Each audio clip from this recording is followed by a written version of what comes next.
अस्सलाम वालेकुम everyone, welcome to my channel. उम्मीद है कि आप सब खैरियत से होंगे। इस हफ़्ते की शुरुआत बहुत प्यारी थी। आज मेरे हस्बैंड की छुट्टी थी तो हमने सोचा कि नाश्ता आज बाहर कर लेते हैं।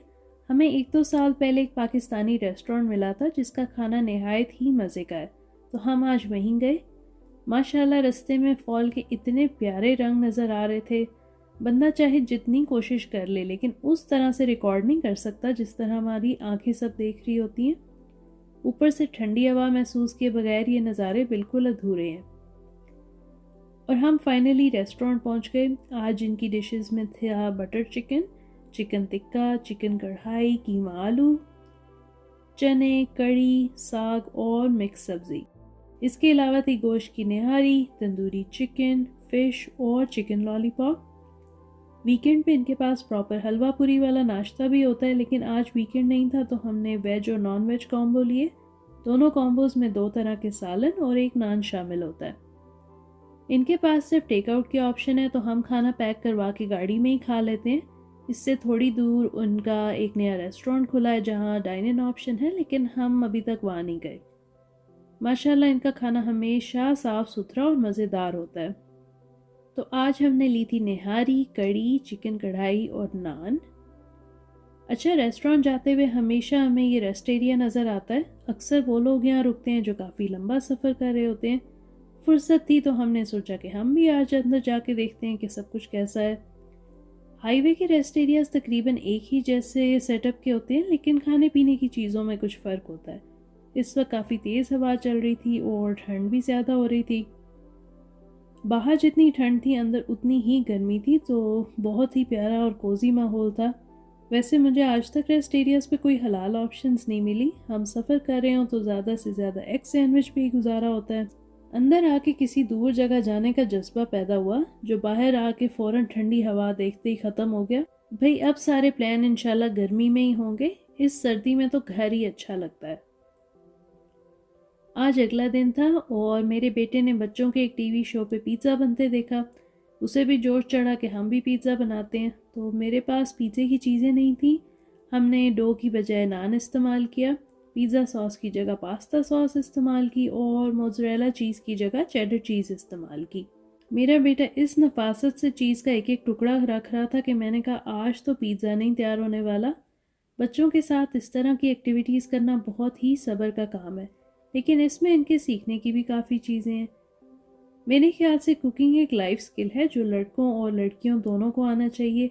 बच्चे का पहला एक्सपीरियंस बहुत ही अहम होता है। अगर वो बुरा हो तो वो दोबारा बहुत मुश्किल से कुकिंग की तरफ आएगा। तो इसी बात का ख्याल रखते हुए मैंने उसे आहिस्ता आहिस्ता सब कुछ सिखाया। पिज़्ज़े को हमने ओवन में 400 डिग्री फ़ारेनहाइट पे 10 मिनट के लिए पकाया। तो ये जी हमारा पिज़्ज़ा तैयार होके कुछ ऐसा लग रहा था। माशाल्लाह मेरे बेटे ने इसे बहुत एंजॉय किया। और अगले दिन जी मेरे हस्बैंड ने गोभी के पराठे बनाए। इस हफ्ते हैलोवीन थी और हर तरफ घर सजे हुए थे। हमने जितने घर देखे ये उनमें से सबसे ज़्यादा सजा हुआ था।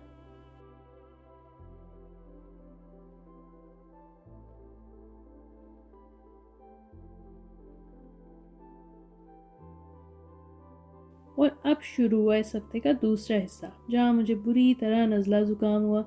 एक दिन तक तो अपनी जगह से हिलने की बिल्कुल हिम्मत नहीं थी। अगले दिन तबीयत ज़रा बेहतर हुई तो घर के काम इकट्ठे हुए हुए थे। मुझे एक एक मैला कोना देख के उलझन हो रही थी, तो मैंने थोड़ी ताकत इकट्ठी की और जो मेन कुछ काम थे वो किए।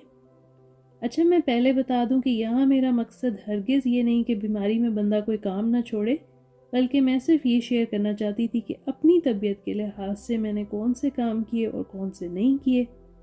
सबसे पहले हमारा लिविंग रूम साफ़ होने वाला था क्योंकि सारा दिन यहीं गुजरता है। मेरे हस्बैंड ने पिछले दिन जॉब से आकर सारी कुकिंग की थी, जिससे मेरी बहुत मदद हुई। रग मैं अक्सर झाड़ू से साफ़ करती हूँ, लेकिन आज बस मैंने वैक्यूम क्लीनर से थोड़ी सी सफाई की। इसके बाद ये टॉय बॉक्स के नीचे कूड़ा इकट्ठा हुआ हुआ था। बाहर ठंड बहुत थी तो मैंने अपने बेटे को स्कूल नहीं भेजा ताकि मुझे उसे ठंड में स्कूल छोड़ना और वहाँ से लेना ना पड़े। तो आज उसका दिन यहीं खेलने में गुजरना था। इस कोने में डोनेशन के कपड़े इकट्ठे हुए हुए थे जो मैंने यहीं रहने दिए और बस इनके इर्द गिर्द से सफाई की। बस मैं जो जो कूड़ा फर्श पे नज़र आ रहा था उसको साफ़ कर रही थी। बाकी सफाई मैंने बाद के लिए छोड़ दी।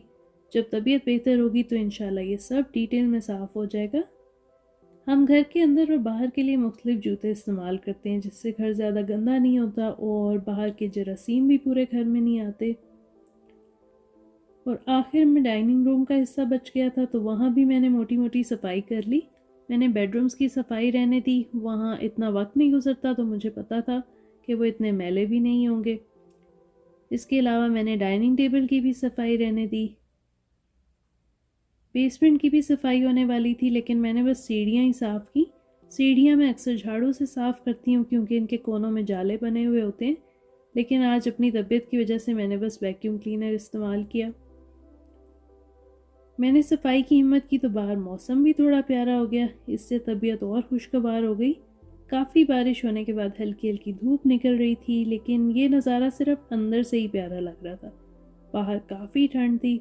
इस वक्त मैंने एक ब्रेक ली। अब बारी थी पाउडर रूम के साफ़ होने की। मैंने और कोई वॉशरूम साफ़ नहीं किया, ये सबसे ज़्यादा इस्तेमाल होता है, तो आज बस यही साफ़ होना काफ़ी था। और इसके बाद मैंने दोबारा एक ब्रेक ली।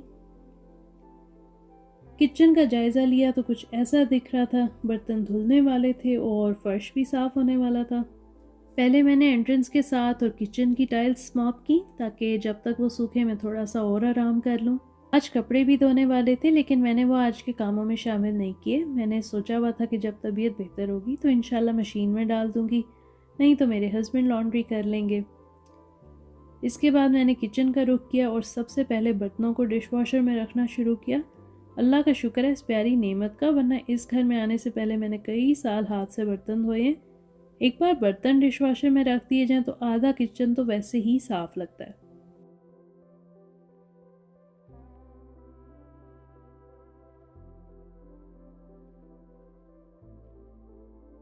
इसके बाद कुछ बड़े बर्तन मैंने हाथ से धोए। जैसे जैसे काउंटर खाली हो रहे थे, वैसे वैसे उन्हें देख के मुझे सुकून आ रहा था। आमतौर पर मेरी कोशिश होती है कि रात को सोने से पहले सारे बर्तन धुले हुए हों, ताकि सुबह की शुरुआत साफ किचन से हो। डिश वॉशर से बहुत ही आसानी होती है, मैं रात को इसे चला के सो जाती हूँ और अल्हम्दुलिल्लाह सुबह सारे बर्तन साफ और सूखे हुए होते हैं। अच्छा, रात को किचन साफ करने की आदत मैंने मामा से सीखी है। जब शादी नहीं हुई थी तो अक्सर हम रात को इकट्ठे किचन साफ करते थे, और वो हमेशा कहती थी कि देखना सुबह किचन बहुत अच्छा लग रहा होगा। तब तो उन्होंने हमारे यूनिवर्सिटी जाने से पहले नाश्ते और लंच तैयार करने होते थे। अब जब मैंने खुद ये काम करना होता है तो उनकी बात पूरी तरह से समझ आती है। और इस पॉइंट पे आकर मुझे थकावट महसूस होने लग रही थी। अब तक मैंने तकरीबन 3 ब्रेक्स ले ली थी और मैंने बस अपने बेटे और अपने लिए अंडे वाला सैंडविच तैयार किया। तो आज मैं बस ये चीज़ दिखाना चाहती थी कि मेरी तबीयत बेहतर हुई तो मैंने उसी के लिहाज से काम किए जो ज़रूरी थे, या फिर जिनके ना होने से मुझे उलझन हो रही थी।